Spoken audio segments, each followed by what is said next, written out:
Zo, goeiedag iedereen op deze 12 januari 2024. Ik ben hier nog even aan Huls, de busstation.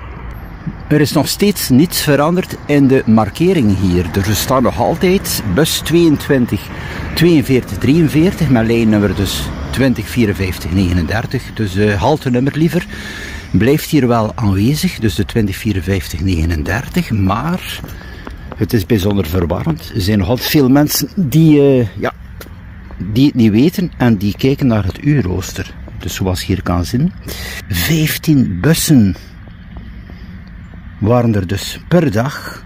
En dat is veranderd naar 1 lijn 433.